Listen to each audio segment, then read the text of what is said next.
eu falo de efeito colateral dos antibióticos, você tem efeito colateral que é relacionado diretamente ao uso do antibiótico, dando problema à pessoa doente, rash cutâneo, algum tipo de alergia, nefrotoxicidade, ototoxicidade, neurotoxicidade, lesões dermatológicas, né? Mas eu tenho que pensar também no efeito colateral ambiental, porque na hora que você dá antibiótico, você também está mudando a flora bacteriana daquele ambiente. Então, como é que a gente tem que pensar? Se eu começo a dar antibiótico de maneira indiscriminada, sem respeitar o diagnóstico correto e os aspectos microbiológicos envolvidos, eu vou estar induzindo mais resistência, porque não tem jeito. Hoje já se sabe, e a pesquisa científica mostra de maneira muito eficiente, que a maior parte da resistência que nós temos de antibiótico hoje no nosso dia a dia está relacionado ao uso de antibiótico. Então, vejam só a informação importante que nós temos hoje na literatura, né? Então, boa parte dos nossos desafios que a gente tem dos nossos pacientes que precisam de um tratamento mais específico, como com cepas resistentes, como a presença de beta-lactamase, espectro expandido, que é SBL, carbapenemase, elas ocorrem graças à má utilização de antibiótico. Então, na verdade, você que está usando antibiótico, e se você não estiver usando com critério, você participa desse número de responsabilidade com a resistência ambiental. Então, é um desenho problemático, né? Então, isso eu fico pensando, né? Porque eu também já tive pouca experiência com esquema de antibiótico, eu devo ter usado várias vezes de maneira não adequada, então a gente precisa mudar isso. Então, isso é importante no manejo clínico. Então, quando eu falo de beta-lactamases dos grupos de cefalosporinas, então eu tenho que pensar assim, ó, pneumonia bacteriana aguda, eu tenho mais cocos gram-positivo, bacilo gram-negativo, que pode ter beta-lactamase, mas nada de SBL, não tem esse problema, não tem beta-lactamase problemática.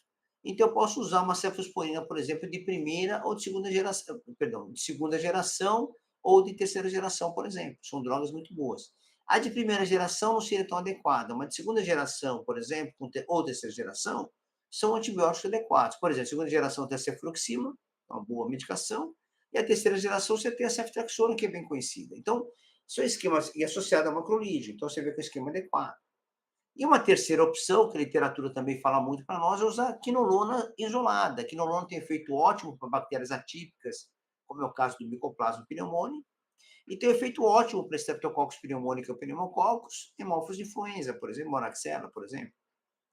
Então, seria uma droga adequada. Só que quinolona, nós temos que, hoje em dia, nós já conhecemos bem ela, nós trabalhamos, temos mais de 30 anos no mercado de quinolona usando direto, né? Essas mais modernas, uns 15, 20 anos, e a gente já tem uma preocupação com seus efeitos colaterais. Então, nós temos que hoje ponderar a quinolona.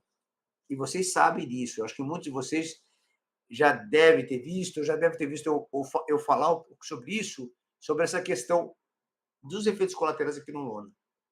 Então, alguns países do mundo já dão alerta nas suas agências, né, nos seus ministérios de saúde, como o nosso aqui, da Anvisa e tal, que tem que tomar cuidado na indicação das quinolonas, que são fluoroquinolonas, quinolonas mais modernas, ciprofloxacina, levofloxacina, imoxofloxacina, e tentar usá-las com indicações mais precisas, principalmente quando tiver microbiologicamente sensibilidade a elas, por exemplo, que você não tem muita opção, outras opções.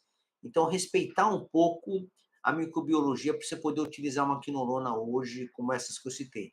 Por quê? Tem efeitos colaterais envolvendo coração, artérias, né?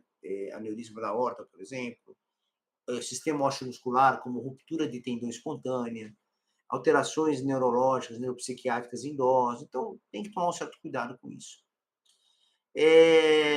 Então, você vê. Então, tratar, né, como você vai manejar, tratar uma infecção bacteriana aguda pulmonar, como a pneumonia bacteriana comunitária, você tem que ter essa sistematização na sua mente. Você tem que pensar assim, pô, tem que sistematizar dessa maneira. E aí o raciocínio, você viu, você simplifica as drogas, você diminui a quantidade de antibiótico no seu raciocínio, restringe, faz aquele 80-20 para a bactéria, né? O que é mais comum, então eu trabalho com isso, porque não tem jeito, você não vai conseguir. Se você ficar muito perfeccionista para cobrir todas as bactérias, você vai gerar mais dano do que ajudar. Falar, mas professor, mas se o cara tiver lá uma infecção por uma bactéria diferente que eu não estou cobrindo, Cara, a literatura mostra que esse esquema que você está fazendo é efetivo e não vai aumentar, não vai piorar a sobrevida ou vai aumentar a mortalidade se você fazer uma cobertura restrita como essa. Então, não adianta ficar tratando tudo e ter um resultado que vai ser o mesmo, a mortalidade é a mesma. Eu só vou aumentar efeito colateral. Isso a literatura tem mostrado de maneira muito sistemática, né? Então, isso já faz algum tempo, não é de hoje. Então, tratar esses doentes tem uma estratégia bem definida, como a gente está falando, e esse racional metodológico, você poder ter um racional de utilizar o esquema antibiótico.